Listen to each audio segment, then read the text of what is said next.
This one's for anyone who loves their job, but would love it even more to have financial security so that if they ever decided to quit their job, they wouldn't have to scramble for another one or worried about bills that need to be paid. That's exactly what firefighter Tyvon Davis said he wanted to get into a side hustle for. He was inspired to start wholesaling real estate where he made $7,000 extra in 1 month, and he's done that 10 times now. And in 2024, his goal is to be able to go full-time wholesaling real estate if he chooses. This is the podcast for 10xing your income and replacing your W-2. My name's David Lecco, and I created a process to help 10,000 people like you do their very first real estate wholesale deal 10,000 times. And my co-host, he's done 420 deals since 2019. All right, so with us, we've got Tyvon Davis. Tyvon, can you tell us how you made $9,600 on your very first deal? Absolutely. So the first deal I did was actually right across the street from my mom and dad's house. So at that time, I was still learning what wholesaling was. I didn't really know how to do it, to be completely frank and honest, but it was just something I was researching. At that time, I think I was about 3 months into my research of what wholesaling was and deep diving into YouTube University and listening to all the different people. The first person that I started watching was Ty, the Flip Man. Don't know if you guys know who that is. Yeah, Ty. And then kind of went down his rabbit hole and some other guys. And the neighbor across the street from my parents' house, he was an elder gentleman and he passed away. So at that time, I was like, well, this may be opportunity. I know he was a hoarder, and I wanted to wait a little bit to approach the family before I started asking questions about the property. So I think I waited about 2.5 weeks, it was about. And then I went over there and door knocked, actually, because I saw there was a girl there and another guy. I door knocked it, started talking to her, and she was like, well, we're not interested in selling, but we'll let you know if things change. So I was like, okay, no problem. I kept driving for dollars and doing my thing. And then she called me back actually like a month or two later. And she was like, are you still interested in the house? I was like, of course.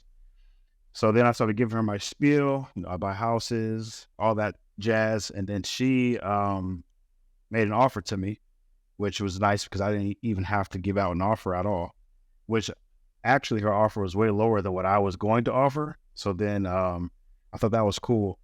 And then I told her I could do it. And that's how I came across my first deal. Did you say you were living at your parents' house? I wasn't living in my parents' house. That's the house I grew up in, though, was at my parents' house. And the guy who passed away was right across the street. Oh, I got you. All right. Yeah. And so I know you kind of spent 3 months to research, and then you went and door knocked, right? Or you found out about that opportunity. So she ended up giving you an offer, which is great. It was so low compared to what you were going to offer. I bet you loved that. Oh, absolutely. I was like, wow, this is okay. One check mark down. Let's see, keep going. Yeah. So you were not intending to buy the house, right? But you got it under contract. Yes. And then how did you find a buyer for this house before it was time to close that contract? So at that time, I only knew how to take the deal, post it on Craigslist and Facebook. And I posted it on Craigslist first. And before I could even get to posting it on Facebook, I went to the gym for like an hour and a half, came home. I was like, okay, I'll post it on Facebook. Before I could even do that, I had like 5 people blow me up. And I went ahead and let them start seeing it that very same night, actually. And Miguel is his name. He was the first person to seem as serious as he was. He walked the property, had money that he wanted to give, EMD. And long story short, Miguel was the first one to lock it up with me. The EMD, earnest money deposit. So if you had it under contract, normally you don't have access to the house, but did you work out with the seller that you could have access to the house anytime? Absolutely. So in my contract, I had a little clause saying that I would need to at least be able to put a lockbox on it. But in this case, she really didn't care. The back door is kind of like broken off the hinges. So she was like, you know, if you have investors or your partners that want to come through, the door's open anyways. You guys are more than welcome. So that made it super easy as well. Oh, wow. So she knew that you were wholesaling the property. Absolutely. How did you pitch her on that? So at that time, I know my pitch probably wasn't the best, but I basically just told her like I work with a bunch of different investors, and I find sellers, I align them with buyers, and I make a little performance fee commission. Okay. And that's kind of how I went about it. Yeah. Great. So how did you decide? You mean you made $9,600, so I'm guessing you listed it on Craigslist for like 10,000 over what you had it under contract for, right? Yes. Did you just pick that because it felt good, or was there a reason why you picked that amount? So I did have a couple of realtor buddies who kind of ran some comps for me, and they kind of helped me with that and told me the ballpark that I needed to be in. They told me what the ARV was going to be. So that's kind of how I found out the number I needed. Then I just kind of worked down and was like, well, if I want to make X amount, I need to come in at this price. Yeah. Do you remember what the ARV was? Oh, let me see. So I would say After repair value, area, by the way. Yep. I would say the houses over there were probably about 70 grand. So not big, not a huge ARV, but 70,000 ish, maybe 80 grand. And yeah. Did you come up with a repair, like an estimate of what it would need to get it to its full, and how did you do that? So at that time, I was looking at Jerry Norton, some of his videos, and he has one video. It's super old now, but he had one video where he was talking about how you could get your repair estimate. And if I'm not mistaken, I think he kind of had it based upon the square footage. I think he had one that was like, and I'm going to be off, but it was like, if the house is 1,000 square feet, it should be X amount in repairs. If it's 2,000 square feet, X amount, and that's kind of how he did it, like a tier system. And I took the square footage of that house, which I believe it may have been like 1,200 square foot. It also needed a complete gut. So in Jerry's little system, it had the square footage plus, so cosmetic, full gut, or light rehab. And then you could find your number ballpark of how much the repair cost could be. And that's kind of how I found that out. Did you present that when you showed Miguel, did you say? When you showed him the property, did you talk through what you thought it was going to take? Or did he have a pretty good idea, being an investor himself? How did that conversation go? How did you present that to him when you were there? Yeah, so I presented it to him. I actually had pen and pad, and I had notes. And I kind of was just telling him, like, so this is how much the ARV, repair costs. We were talking as we were walking the property. But Miguel actually runs his own construction company. So he already had the vision when he walked in the doorway. He knew exactly what he wanted to do, how he was going to repair it and take it down and everything else. Nice. Pretty easy. Make it sound like. Did you have any roadblocks you had to work through? The only roadblock we had was that, so I use Bill Scott. He is a real estate attorney, and Miguel needed to bring the check to the attorney's office, but I think he either brought the wrong check or the wrong name. So therefore he had to go all the way back to Chicago to his bank. And then he had to like fix that situation and come back. So we ended up having to close 3 days later than we wanted to, just because of that. But that was, if that's the biggest hiccup we had, then I'll take it. So what drove you to research wholesaling in the first place, right? Something drove you to research for 3 months and then recognize this opportunity. Well, so in 2019, well, I'll say 2018, I was a personal trainer, and I started my own business, and I had my own like boot camp operation going. It grew. 2019, it started hitting the ground running even more. I saw a interview on The Breakfast Club by a guy named Mark Whitten. Have you guys heard of Mark Whitten? Mm-hmm. Mark Whitten was the guy. He had like a 2-hour-long interview talking about wholesaling. So that's the first time I heard about it. And I was glued to the episode from start to finish. And I was like, first of all, this sounds too good to be true, that you can make these big commission checks. You don't need money. You don't need credit. That was like his big spiel, like no money, no credit. So I remember I sent that interview to my cousin. And I was like, man, we have to get into this. We need to explore this. Just check it out. At that time, Mark Whitten had a course he was selling for $14. And I was like, we need to buy this course and just deep dive and see what it's about. At that time, I didn't really go any further. Then 2020 came. My fitness business was still doing pretty good. It was still climbing. Then the pandemic hit. And then once the pandemic hit, I was like, well, now I definitely need to take action and do something. At that time, my daughter was about 1.5. So that was also extra motivation to be like, okay, well, I can't sit here and wait for whatever this is to pass and being the pandemic. Even though I thought the gyms were going to open right back up. Little do we know that didn't happen. So I was like, well, in the meantime, I need to find something that's going to bring me some cash, like take care of my family. And that's really what happened. That's how I got into it. Wow. Just in the nick of time. Yeah. Absolutely. Absolutely. So did you have another success right after this first one?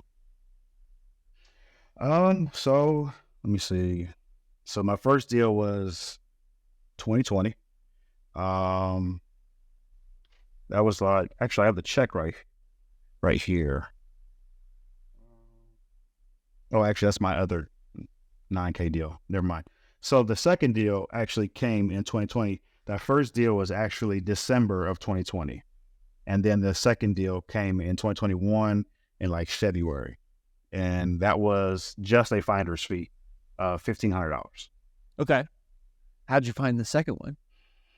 So the second one, I was looking on Facebook Marketplace, Craigslist, and I saw a guy who had a duplex, and he actually lived in Wisconsin. His father lived in Peoria, Illinois, and he was trying to help his father sell it. His father had just got put into a retirement home.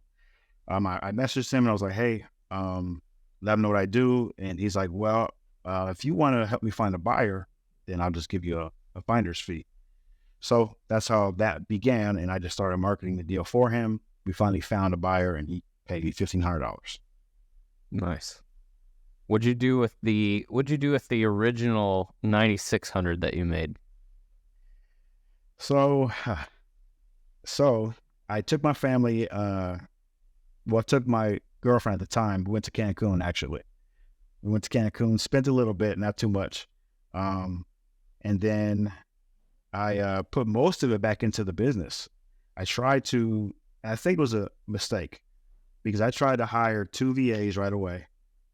I tried to buy some program that was specifically geared towards probate, and it didn't work. So I feel like I tried to scale too quickly with not really knowing how to run the systems, if that makes sense. What were the 2 VAs? So a lot of my money went back. What did you have in mind for the 2 VAs when you brought them in? What were they going to do? Hey guys, if you know you want to quit your job in the next 3 months, make sure you're subscribed to this podcast because we've got some incredible frameworks with step-by-step instruction that you're not going to want to miss. Also, leave us a rating and review to let us know your favorite parts and why you want to get financial freedom. So I had my 2 VAs, and the plan was to have them cold calling. Mm-hmm. And I bought 2 VAs. I signed up for Call Tools, and we bought a whole bunch of lists, getting lists and calling the lists and skip tracing, and we just go. And it was kind of a mess. I didn't really have a grasp on how to have a well-oiled machine from A to Z. And I just was throwing money and it was bad at the time, but I was trying to scale and fall forward. Yeah. You know what I mean? So when you started having the VAs do cold calling, was that generating some leads for you though? Like surely they were getting something in. Absolutely, it was. And we had lots of deals. We had not lots of deals, but we had lots of potential deals, I should say. And I was on the phone a lot, talking to different people. And we had we set up a Podio. I created my own Podio CRM, and part of their job, Dorothy's job, who Dorothy's actually with me today still. Nice. Part of her job was to also, she would call, and then she'd get all the information, and she'd plug it into Podio. Mm-hmm. So then I would check Podio every morning, and then I could see like what's our warm leads, hot leads, cold leads, notes, price point, all that good stuff. And that's kind of how we're running it. And I went on lots of appointments and stuff. I just through that method, unfortunately, I didn't get any deals during that time. Got it. So money was going out, no money was coming in. How many deals have you done so far total? So I've done, you see, 1, 2, 3, 4, 5, 6, 7, 8, 9. I've done 10 deals. Oh man, But There we go. that's awesome. appreciate it. I appreciate that. It is awesome, but it's also been like a part-time thing. And I'd like to get to the point where it's a bit, and part-time is really like, if that, I'd like to do it with some real effort now. You know what I mean? Yeah. What do you need to do to make it? 24. Yeah. Yeah, that's my goal in 2024 is to find a way to systemize this a bit better and see what's going to work for me and really, and so I'm a full-time fireman as well, and I enjoy my job. So I don't have the aspirations to leave yet, Mm-hmm. but I would like to build this up to the point where I have that option. Yeah, absolutely. It's nice to have the freedom to be able to walk out or to know if something happens at your company, it's not going to leave you high and dry. Absolutely. I don't know if that happens, like if firehouses scale back or anything that we worry about, right? In my tech industry, right? Where they do 20% layoffs sometimes, but they do. Imagine it could just give you a much better feeling. What do you like about being a firefighter? I used to want to be that. Oh, well, I love it because, man, every day is different. It's not like your 9 to 5 at all. You get lots of team camaraderie with the guys. There's something about going to people's houses on their worst days and being able to help them. And the community usually is very receptive to firemen and show us a lot of love and respect. So it's a very honorable type of position job, and I like it. Have you ever gone into a house on a call for being a firefighter and thought, wow, this is a potential lead? Absolutely. Absolutely. Have you ever, and it's funny, mentioned that? Yeah. Don, are you allowed to, or how do you handle that?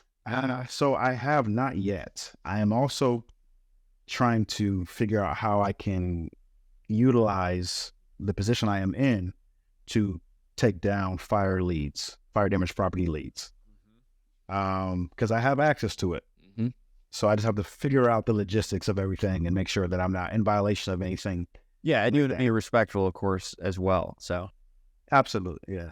My last 2 deals were fire damage property. Home and then market to the person as if you didn't know you were just there. Absolutely. And if they respond, you could then connect the dots. Yes. Yep. So I've definitely been thinking about that, and so there's a plan there for sure. What do you use for lead generation now? Is it still lists, or do you have another means for getting leads? Right now, it's 100% driving for dollars on DealMachine. What do you look for when you're driving for dollars?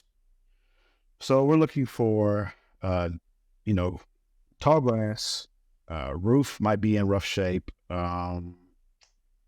exterior might be in rough shape, maybe some mail piled up in the mailbox, just some signs to say that this possibly could be vacant or distressed. And actually right now, Dorothy, what we've been doing right now is Dorothy is virtually driving for dollars for me. Virtually. All right. So she's cruising around on Google Street View inside DealMachine. She sees one of those things with tall grass run down. She adds it, keeps moving on. Yes. How many property leads do you have in there of houses that are run down on your driving for dollars list? So in the market that I am in here, in Peoria, we have like 500. And then with the other markets, we have like 17,000. So. Yeah. That's like the number I would expect if you had done 10 deals. Yeah. You added 1,000 or 2. And then are you, so are you reaching out multiple times? You're reaching out one time to each of those. So right now, that's what I'm trying to figure out, what my KPI should be. How many times should I hit the lead? How many times should I follow up? Stuff like that.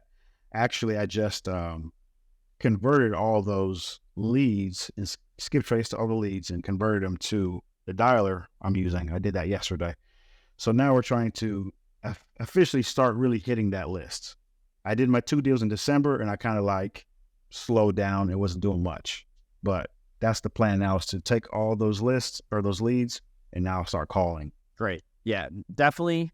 You're on the right track when you're thinking about you need to reach out multiple times, because that house has been run down for a long time, and you just need to be the one who reaches out on the day they decide they needed to sell it, right? Which is probably not the day you first reach out. So I'm very happy to hear you're going to do, multiple types of outreach multiple times. And I know I'm excited about 2024. You said your goal was actually to go do this full time. How many deals do you think that you need to do, or, have you reverse engineered what that will take? I have. So I actually have it right there on my other whiteboard. So I would like to do 5. If I could do 5 deals at 10K, or 10 deals at 5K, then I feel comfortable enough to be like, okay, maybe I can leave. Right. I don't want to overzone, but you wanted the ability to leave if you ever chose to. Absolutely. Yeah. Absolutely. Yep. It's impressive. And so I'm looking at other time, right? Because you work in multiple shifts at the firehouse. Yeah, and it's very much a part-time thing. Even though I still try to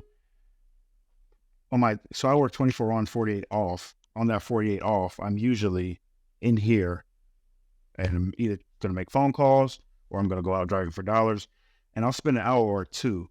But I like to, like I said, really put some more effort into this thing and really get it oiled and get to going. Yeah, well, you're on the right track, man. I'm thrilled that you've done 10 deals. You wanted to share this story, and thanks for keeping everybody safe out there. And you deserve some of those. You deserve the success you've had because you've put in the work. So it's only going to get better now that you're reaching out multiple times. Right. Yeah, absolutely. I think it'll be a good year. I do. I'm super happy to hear that. Now, Tyvon, do you have a social media place where you're posting any of this yet? I do. So I have my YouTube channel where actually I broke down my first deal and I broke down my second deal. And I kind of just post about my journey and what I'm doing in wholesaling. It's just Tyvon Davis. Amazing. Well, thank you so much for being here. I know one of the things you said was that you felt that you hired a bit too soon. You had spent some money and didn't bring that back. So if anyone listening was curious about, well, maybe when's the right time for them to hire, I wanted to share, I just did this episode 104 with Jason Medley. He runs the Collective Genius Mastermind. So he's got, 500 investors who are doing 100 deals a year or doing 10 plus, per year. And we specifically talked about what he thinks is the right time to hire and what that is. So wanted to share that for recommended listening if anyone wants to listen to that episode. And thanks again, Tyvon. It's great to have you here. Yeah, thanks for having me, guys. I'm a long listener and watcher of you guys. I'm probably on many of your videos, the first comment. Oh, nice, yeah, man. Well, yeah, dude, on YouTube, you must be talking about, right? Yeah. Thanks so much for the comments. I mean, I LeBron, man. Yeah, I see you there. Do you have a favorite episode that you'd recommend? Man, my favorite episode, I think I like, it was a recent one. I can't remember his name, but he's a Hispanic guy, and he did, I think he did like 1.2 million or something like that. I just like his story and his journey and his process and what he's doing. He kind of broke down the numbers of how he's finding his leads, and he had his KPIs really locked down in order. Yeah. Awesome. I don't know if he's Hispanic. He might be, but it was maybe it was episode 93, 3 cold call tips from Delano. He did, I think, about 1.3 million just off the top of my head, looking at what we've recently recorded. Yeah. That might be him. Yeah. Cool. Well, thanks so much, man. Great to talk. Yeah, no problem. Appreciate it. No problem. I appreciate you guys. We should do another episode at the end of 2024. Be great to check in on you. Absolutely. That's going to go on my board as one of my goals, and Mike too, to come back and give some value. Thanks, man. Awesome. See ya. Thank you. Thanks Thanks for listening to the DealMachine Real Estate Investing Podcast. Please leave us a review and follow along wherever you're listening to your podcast.